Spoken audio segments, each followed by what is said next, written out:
Me llamo Celina Montalvo y a mis 68 años he aprendido a capear el temporal de la vida con una mezcla de paciencia y una terquedad calladita que no se rinde fácil.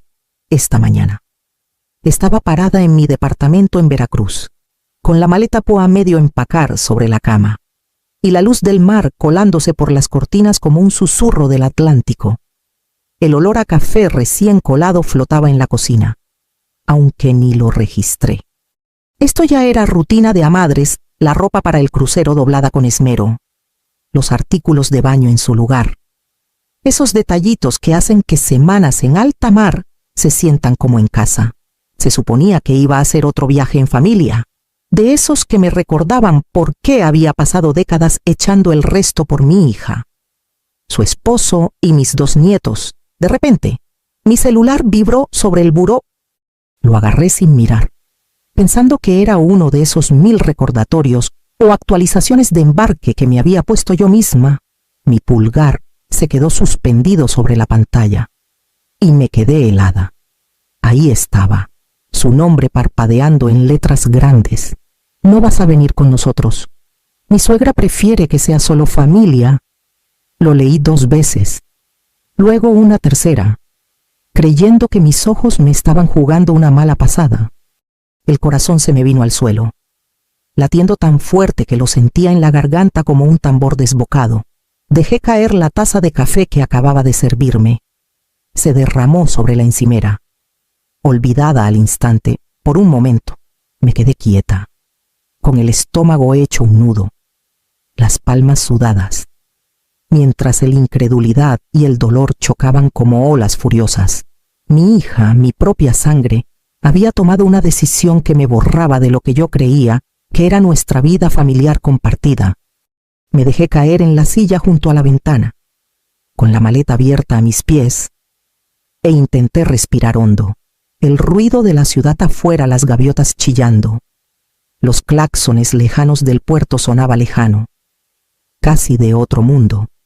Había pasado años tejiendo recuerdos, echando una mano en todo, y ahí estaba yo, leyendo un mensaje que me decía que nada de eso importaba un comino. Mis manos temblaban un poquito mientras dejaba el teléfono. Con esas palabras quemándome en la mente como brasas, aparté los pensamientos por el momento y volví a la maleta, tratando de concentrarme en el equipaje. Pero el peso en el pecho no se iba. Ya sentía que esta mañana era el arranque de algo que no me esperaba, y que iba a cambiar para siempre cómo veía a mi familia. Capítulo 2. Una vida de darlo todo. Me hundí en el sillón, dejando que el peso de la mañana se me calara hasta los huesos. Me llamo Celina Montalvo, y durante 68 años me he vaciado en mi familia sin pensar 2 veces en mí. Recordaba el día en que avalé el crédito para la primera casa de mi hija. Con los papeles crujientes sobre la mesa de la cocina, me sentía orgullosa, sabiendo que mi apoyo les daría un piso firme para sus hijos. Pero ese orgullo se mezclaba con un cansancio que calaba hondo. Yo equilibraba mis cuentas y mi pensión modesta junto con las de ellos. Hubo noches en vela al teléfono, desenredando tareas o calmando llantos por exámenes fallidos. Cumpleaños y fiestas eran excusas para mostrar amor a puro esfuerzo, regalos elegidos con cuidado, comidas preparadas con el alma, mandados de aquí para allá. Cuidar a mis nietos era una delicia, pero una carga que llevaba en silencio, sin quejarme. Cada sacrificio salía natural, como el ritmo que definía a la familia, y sin embargo, en esos recuerdos, ahora salía un piquete que dolía. Las indirectas sutiles, las exclusiones chiquitas que parecían inofensivas, se veían como un patrón clarito, un comentario sarcástico de mi hija, disfrazado de broma. La desaprobación calladita de mi nuera, metiéndose por las rendijas para moldear decisiones. Mis sugerencias barridas bajo la alfombra en las pláticas familiares. Yo lo justificaba, pensando que la juventud es impaciente, que aún no veían el valor de lo que ponía sobre la mesa. Ahora, bajo la luz clara de la mañana veracruzana, El contraste entre mis esfuerzos y ese mensaje me pegó como un rayo. Los gestos de amor invisibles habían pasado desapercibidos, haciendo que décadas de darme entera me volvieran invisible, tomada por sentada hasta que un solo texto me borrara de un momento soñado. La amargura se me hinchó en el pecho, mezclada con nostalgia por los años volcados en los que amaba. Había dado de corazón, y la lección estaba clarita. La generosidad podía pasar desapercibida o mandarse al carajo. Mis manos temblaban un tantito en los brazos del sillón, mientras me daba cuenta de lo profundo que había calado esa subvaloración, moldeando mi identidad más de lo que admitía. Me moví a la mesa del comedor, extendiendo el montón de carpetas que había guardado por años. Estados de cuenta del crédito, recibos de pagos, la escritura original de la casa, todo ordenadito, con las orillas un poco amarillentas por el tiempo. Mis dedos se detuvieron en el nombre grabado en el título Celina Montalvo. Era un nombre que había firmado 1000 veces en formularios y cheques, cada rúbrica una promesa silenciosa para mantener a flote a mi familia, pero en ese momento se sentía como una revelación, no como un consuelo. Hojeé los estados del crédito, contando aportaciones, rastreando transferencias, cada pago que había hecho para que la casa no se hundiera, cada predial que cubrí cuando el dinero escaseaba, cada reparación inesperada, todo había sido mío, aunque siempre lo enmarcáramos como apoyo. Yo asumía que mi presencia se valoraba, que mi rol como aval y cuidadora importaba de verdad. Pero ahora, releyendo el mensaje de mi hija, caía en cuenta de la neta mi propiedad, mis sacrificios, mi tiempo y energía, todo invisible, tomado por dado, sin un gracias. Pensé en los años atrás, en las formas chiquitas en que mi existencia se había empujado al fondo, los volteos de ojos disimulados, los suspiros callados cuando preguntaba algo, la manera en que mis ideas se ignoraban en las charlas familiares. Hasta la influencia velada de mi nuera siempre había guiado la casa, empujando a mi hija hacia decisiones que me dejaban sintiéndome de adorno. Yo lo explicaba como inexperiencia o impaciencia, que el amor pide paciencia y tolerancia, pero la claridad me pegó duro, como un balde de agua fría. Esto no era descuido ni inmadurez, era borrón y cuenta nueva. Mi amor se había tratado como una obligación, mi lealtad como una herramienta para usar a su conveniencia. Y sin embargo, ahí estaba yo, todavía al mando de lo único que daban por sentado que podían quitarme la casa.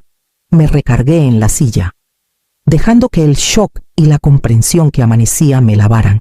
El dolor seguía ahí, clarito como siempre, pero debajo había algo nuevo, un sentido de control que había pospuesto por demasiado tiempo. Podía actuar, reclamar, poner límites que ya no se ignorarían. Mi mente empezó a girar, considerando los pasos prácticos que había ignorado mientras me enredaba en décadas de darlo todo. El camino adelante se veía de repente, y sentí el primer chispazo de determinación que iba a marcar los días por venir. Me senté a la mesa de la cocina, con la luz de la mañana rayando el piso de madera como surcos de sol. El teléfono se sentía pesado en mi mano, un chismecito que de pronto se convertía en mi herramienta de mando. Mi primera llamada fue a la tarjeta de crédito.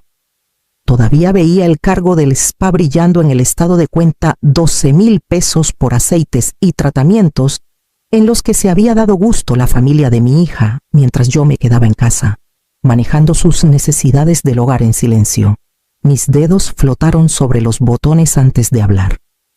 Quisiera disputar un cargo en mi cuenta, dije con firmeza, la voz más segura de lo que esperaba. La operadora preguntó unas cosas. Yo mentí con suavidad, diciendo que la tarjeta se había perdido, no perdida en lo físico, pero la confianza se la habían robado hace rato. La llamada terminó con la confirmación de que revisarían el cargo. Una victoria chiquita, pero me mandó una oleada de energía. Me recargué, sintiendo el peso de décadas de labor silenciosa las cuentas que cubrí. las comidas que preparé, los viajes en carro que hice, y me di cuenta de cuántos de esos sacrificios habían pasado de noche. Luego, marqué a Gabriel, mi abogado de siempre. Su voz era calma, familiar. Como un ancla en la tormenta, le expliqué la situación: la casa, los pagos, la propiedad. Escuchó sin interrumpir. Luego me delineó opciones que había ignorado por años. Mi posición legal era sólida. Nada se había transferido. Podía actuar cuando fuera el momento, calladita. Pero con todo, hice una lista mental, repasando años de aportes, los recursos financieros y emocionales que controlaba, cada servicio, cada pago del crédito, cada gasto inesperado, todo aún a mi nombre. La idea de que podía reclamar autoridad, que el poder que había pospuesto tanto tiempo era mío para manejar, se me caló como una marea calentita. No era triunfo todavía, pero era el primer titileo de él. Una llama cautelosa y firme. Sentí una claridad que había faltado en todos los años de darlo todo esta vez. Actuaría con cabeza, no con el corazón desbocado. Cada pasito que daba hoy, desde disputar el cargo hasta confirmar mis derechos legales, era un ladrillo en la pared de independencia que empezaba a levantar alrededor de mí. Por primera vez en años, sentí el cosquilleo callado del empoderamiento. El camino adelante todavía daba vértigo, pero ya no estaba a la deriva. Tenía el control en mis manos, y ese control era solo mío. Me senté a la mesa del comedor, con papeles extendidos en pilas ordenadas, la pluma lista en la mano como si escribir pudiera ordenar la tormenta dentro de mí. La casa, el hogar que había construido con sudor, presupuestos cuidadosos y décadas de cariño, todavía era legalmente mía. Ese hecho, que había dado por sentado tanto tiempo, de pronto se sentía como un arma cargada. Hice una lista: contactar agentes inmobiliarios discretos, confirmar documentos de propiedad, revisar el calendario con Gabriel, preparar avisos que no dejaran pie a malentendidos. La idea de avisarle a mi hija o a su mamá ni se me cruzó por la cabeza. Su reacción no pintaba en el proceso. Necesitaba precisión, no drama de telenovela. Podía imaginar sus caras, la incredulidad brotando, ojos abiertos como platos al darse cuenta de que la autonomía que daban por sentada que yo soltaría había sido pura ilusión. Me permití una sonrisita privada, un gustito chiquito en imaginar su sorpresa. Gabriel me había explicado los pasos, metódicos y claros. Me aseguraría de que la venta fuera discreta, sin letreros de se vende, sin anuncios, todo manejado con eficiencia calmada, casi invisible, para que cuando llegara el momento no tuvieran chance de objetar o meterse. Tomé notas de plazos, documentos para checar y comunicaciones que irían estrictamente por el abogado. Mientras trabajaba, los recuerdos subían sin avisar: noches en vela ayudando con tareas, cumpleaños celebrados con esmero, comidas preparadas para familias cansadas, horas al volante de un lado a otro. Cada sacrificio, cada acto de devoción callado, había sido un hilo tejiendo su comodidad, pero a menudo pasaba desapercibido, subvalorado o hasta ignorado. Me permití sentir el peso de esa historia y luego lo solté. Reemplazándolo con propósito, me recargué y tomé un respiro lento. Mi resolución se sentía diferente ahora, más fuerte. Sí había tensión, un nudo apretado de anticipación, pero templado por certeza. El cambio de aguantar pasivamente a actuar con agencia estaba completo. Podía moverme, con cuidado, deliberadamente, y las consecuencias vendrían solas. Con una mirada final a la lista, cerré mi libreta. Los primeros pasos estaban puestos, la estrategia clara, y por primera vez en años, sentí un cosquilleo firme y controlado de empoderamiento recorriéndome. Ya no era solo la proveedora, la cuidadora, la observadora silenciosa. Era una fuerza por derecho propio, y esta vez lo verían no con rabia, sino con una realidad que no se podía negar.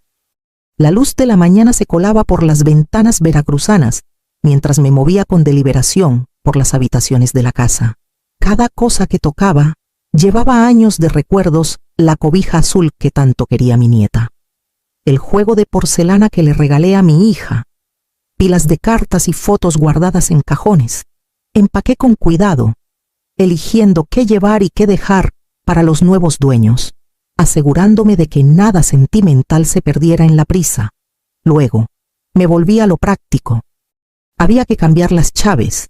Saqué las nuevas del sobre del cerrajero, poniendo 2 copias en una carpetita etiquetada. Una iría para el agente inmobiliario, la otra segura en mi bolso. Sentí un cosquilleo callado de control, de ese que viene de agarrar las riendas por fin después de décadas, a merced de caprichos ajenos, antes de irme. Redacté el aviso para pegar en la puerta: la casa estaba vendida. Toda comunicación al abogado Gabriel, cada palabra precisa, sin espacio para pleitos o demoras. El acto en sí se sentía casi como un ritual, un cierre simbólico de un capítulo que había cargado sola por tanto tiempo. Mientras caminaba por las habitaciones una última vez, el peso de años de servicio y sacrificio me oprimía el pecho con suavidad. Pensé en noches en vela con tareas, fiestas organizadas, cuentas pagadas, lágrimas secadas. Todo ese labor callado e invisible que había mantenido la casa en pie, ahora contrastaba nítidamente con la independencia que estaba por reclamar. Me detuve en la puerta principal, llaves en mano, e inhalé profundo. La tensión me vibraba por dentro, la anticipación afilada pero controlada. Esto no era un arranque impulsivo, era un paso medido hacia la autonomía, una declaración de que mi tiempo, energía y vida valían. Al girar la llave por última vez, sentí un empoderamiento reflexivo y firme asentarse sobre mí, una certeza callada de que, por fin, el rumbo de mi vida era mío para dirigir. El día llegó con un frescor en el aire, un recordatorio suave de las mañanas costeras de Veracruz. Observaba desde mi balconcito chiquito, sorbiendo un té, mientras el Uber que había pedido se paraba en la banqueta, adentro de la casa. Mi hija y su mamá esperaban una escena familiar, una que creían solo de ellas. En cambio, se toparon con silencio, un aviso pegado firme en la puerta: la casa vendida. Toda comunicación al licenciado Gabriel, mi abogado. Podía ver el momento en que sus ojos captaban la verdad: shock, incredulidad, un destello de enojo y luego confusión. Mientras jalaban la manija, haciendo ruido con llaves que ya no encajaban, sentí una satisfacción callada, un cosquilleo firme que no tenía nada de maldad. Me habían subestimado por décadas, dando por sentado que mi paciencia y complacencia no tenían fin. Y ahora se veían obligadas a enfrentar la realidad que yo había construido en silencio. Me llegó un voicemail de mi hija al celular, un mensaje apresurado y revuelto, lleno de excusas y preocupación ensayada.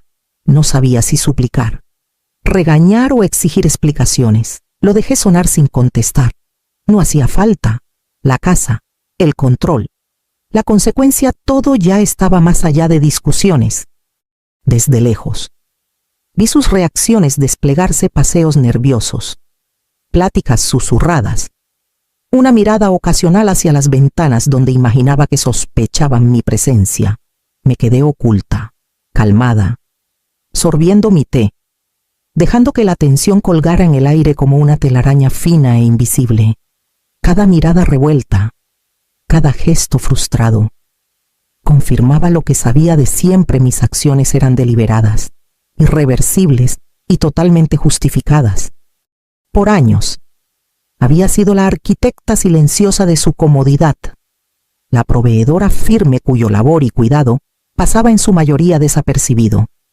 Y ahora, la culminación de todos esos años de paciencia, sacrificio y estrategia callada, se manifestaba sin confrontaciones, sin pleitos, sin escándalo. La realidad de mi independencia les pegó antes de que mis palabras pudieran. Me recargué en la silla, soltando un suspiro suave que liberaba una tensión que ni sabía que cargaba. La casa vendida, las llaves cambiadas, los límites claros. Sentí una calma interior, un triunfo silencioso.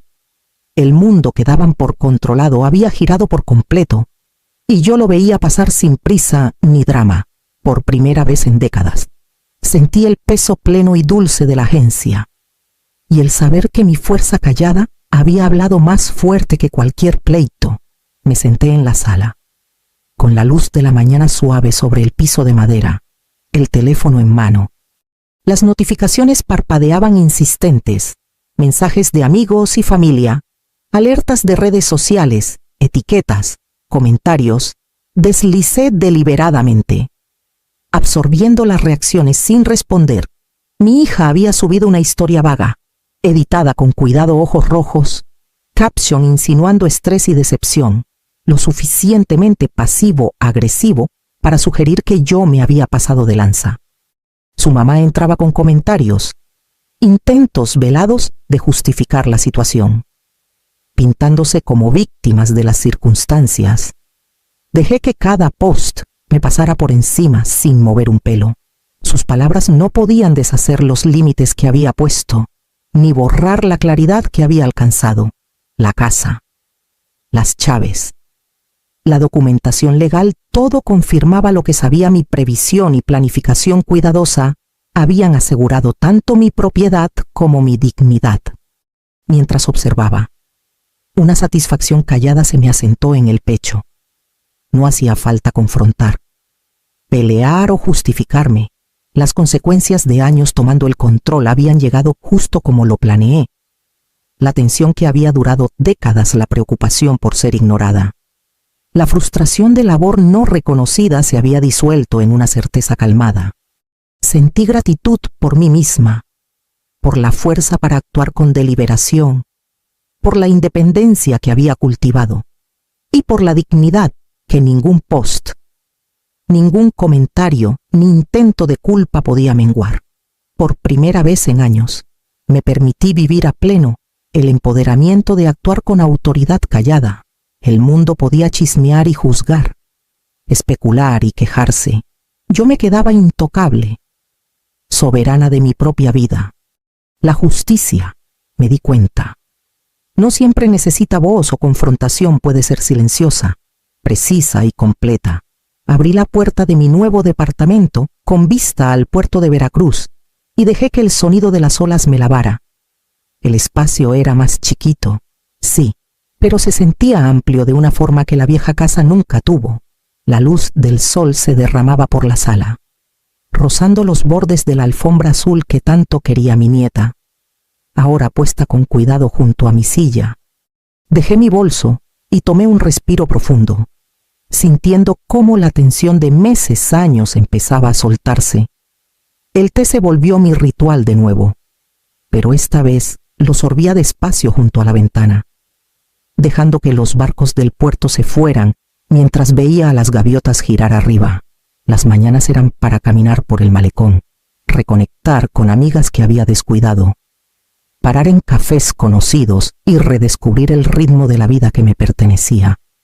El jalón mental constante de obligaciones familiares se aflojaba, reemplazado por pasatiempos, libros y el placer callado de tomar decisiones solo por mí. Las tardes traían una calma que no conocía en décadas. Desempaqué solo lo necesario, dejando atrás los restos del hogar que había mantenido para todos los demás. Cada cosa que colocaba era un recordatorio de que reclamaba espacio, tiempo y energía pospuestos por tanto. El reflejo del puerto espejeaba mi propia claridad. Una vida simplificada y centrada en mi bienestar. Por primera vez en años, sentí alivio, esperanza y un empoderamiento firme que no dependía del reconocimiento de nadie. Me había desenredado del drama, y en el proceso, descubrí una paz que era totalmente mía. Me senté junto a la ventana, con el puerto extendiéndose amplio ante mí, y dejé que la quietud se me calara hasta los huesos. La ciudad zumbaba abajo, pero aquí arriba, en mi espacio propio. No había nada apurando ni demandas, ni expectativas, solo el ritmo firme de mi respiración y el paso lento del tiempo. Pensé en los años que le di a mi familia, las noches incontables que sacrificaré el sueño, los fines de semana en mandados o horneando golosinas, el labor silencioso que había sido tanto mi alegría como mi carga. Ahora entendía qué significaban de verdad los límites. El respeto propio no es egoísmo, y la familia no pide sumisión constante. Podía estar presente para los que me valoraban, los que veían mi amor y labor por lo que era, y mantenerme a distancia de los que no, esa distinción, antes borrosa por décadas de darlo todo. Ahora era clara y firme. Un orgullo suave me llenó no por batallas ganadas contra otros, sino por la dignidad que había preservado para mí. La casa, las llaves, las decisiones, todo había sido un reflejo de la vida que quería vivir deliberada, independiente y sin inmutarse por caprichos ajenos. Sonreí bajito, sintiendo una calma que me había eludido por años. Había dado y sacrificado lo suficiente, y ahora, por fin, podía recibir paz, claridad y la satisfacción callada de una vida reclamada,